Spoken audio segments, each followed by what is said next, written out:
sitwasyon. Sandali lang, Aling Gina. Aling Gina. Ayun lang yan sa inyo eh. O sige, kakapitin ka. Pinipinti ako.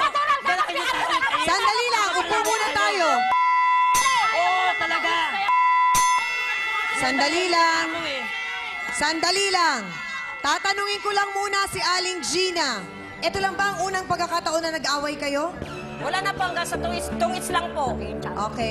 Sandali lang, may sinasabi si Aling Pia. Sabi niya, tungkol sa Chane. Ano yung tungkol sa Chane? Pinagbinta nga po ako niya na kinuha ko raw po. Yung Chani na yun. Anong Chane ito? Yung Chani, hindi ko nga po alam yung sinasabi niya. Chani na yan eh. O alam ko kung anong Chane.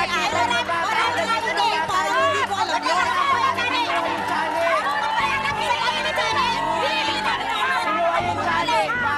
Bata pa yung nakakita. Ang bata ba magsisinungaling? Di ba? Sandali lang. Aaron, alam ko kung ano ang Chane. Dahil gumagamit din ako ng Chane. Patawarin naman Hindi talaga. ako kasi nagsishave eh. Kasi na-allergic ako pagka nagsishave ako. Okay. Napupunta ako eh. So, yung Chane mo, sinasabi, ninakaw. Hindi naman kasi ganito yun.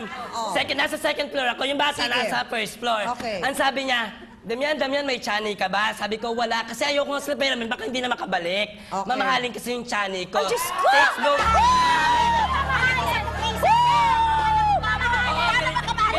Ganito yun. Okay, sandali.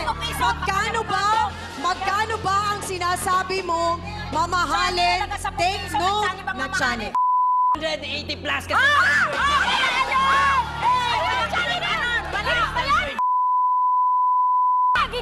Ayun nga eh. Hindi nyo maintindihan ang mahal. Sandali. So, anong nangyari si Muha? Si anak ng kapitbahay namin nakakita sa kanya. Pumasok siya, tapos yung Chani ko nakapatong sa ibabaw ng TV. Kinuha niya, sabi niya sa bata. Paano ko kukuha niya Ayun ng nga 10 eh. piso? Bata na nagsabi. Ang sabi ng bata. Kung kukuha ko ng Chani, mas Kinuha mahal niya sa at kanya kinuha ko. yung Chani ko. Halaga 10 piso! Ako magkakaroon nila sa kanan mo ba? Ayun nga. Bakit nyo pinag-intrisahan? Bakit? Sandali. Alam nyo kung alam yung...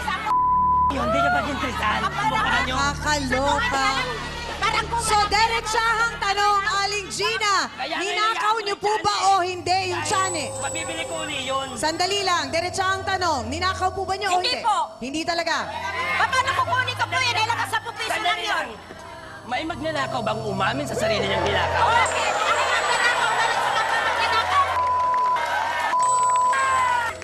Mga kapatid, merong pinaka nasasaktan sa talakan at gulong ito, siguradong ang mga inosenteng anak.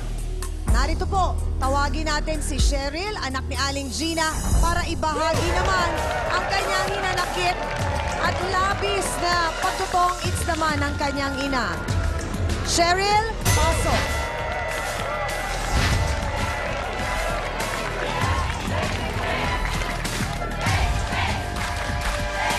Cheryl, gaano katotoo na madalas maglaro ng tongits ang iyong nanay? Madalas po talagang magtongit si Mama. Halos lahat po ng oras parang ginugugol niya po sa sugal. Mga ka-face-to-face, malalaman pa po natin kung gaano kalalim ang sama ng loob at hinanakit ni Cheryl sa kanyang inang si Aling Gina sa pagbabalik po ng inyong paboritong programa sa telebisyon, ang Face-to-Face.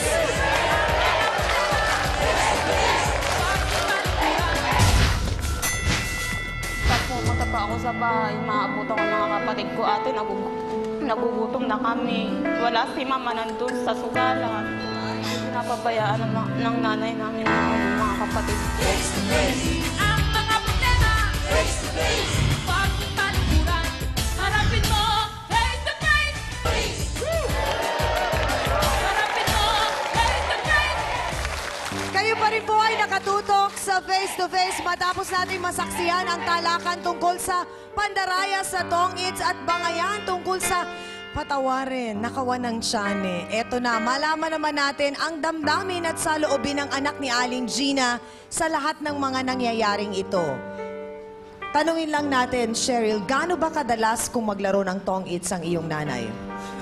Si mama po kasi pag nagtotong eat, parang halos lahat ng oras, doon niya sa sugal Anong ginuhubog. oras kung siya'y magsimula maglaro? Ano po, yung pag umaga po, pag parang nagkayayaan sila magbabarkada, parang yun na maghapon na, hindi nakakalimutan na yung sa pamilya niya. So parang ang sinasabi mo dito sa amin, wala nang oras Opo. at pinapabayaan kayong magkakapatid, ganun ba? Opo. Aling Gina, gaano po ito katotoo? Yung mga sinasabi ng inyong anak? Totoo po yun, sinasabi ng anak ko, pero yung po libangan lang talaga. Kapag ka naglalaro po ba kayo? Libangan lang po. Kung kayo po ba ay naglalaro, syempre, di ba, tayong mga nanay, kung meron man tayong libangan, kailangan maasikaso muna lahat sa bahay. Ginagawa niyo po ba muna yung mga dapat ninyong gampanan bilang isang ina bago kayo maglibang? Ika nga. Hindi po. Bakit po? Nalulung po ako sa larong sugal po.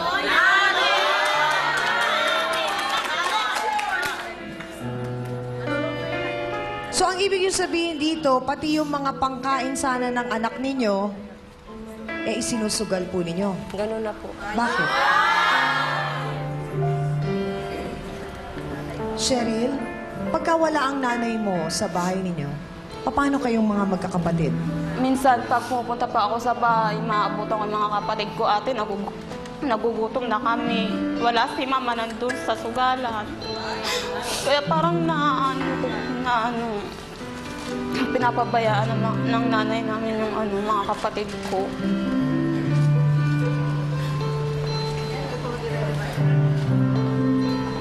Aling Gina, paano po ninyo naaatim sa puso ninyo at sa isipan nyo na inuuna nyo pa ang pagsusugal kaysa sa mga anak po ninyong wala nang makain?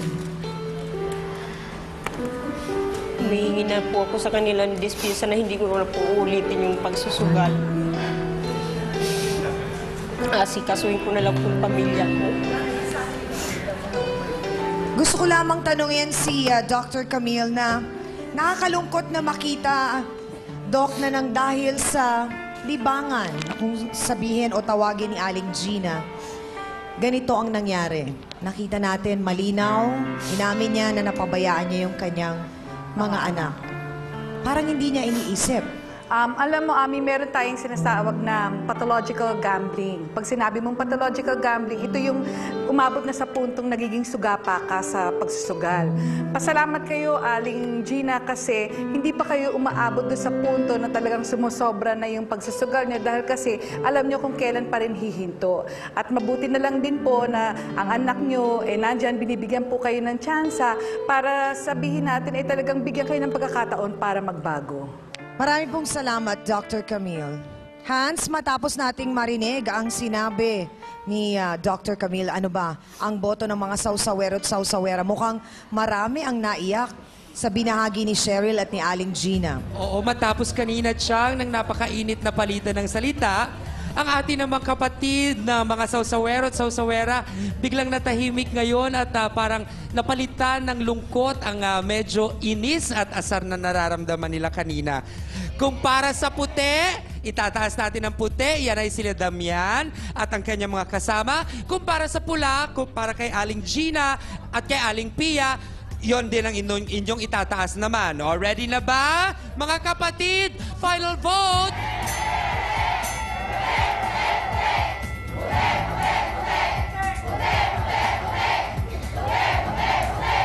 At Chang, bihirang mangyari pero nangyari ngayon. Buo ang desisyon ng ating mga sausawero at sausawera. Sila ay panik sa puti. Mga ka-face-to-face, ang final say ng ating trio tagapayo at ang ating huling hirit at ang ating aminan sa pagbabalik po ng face-to-face.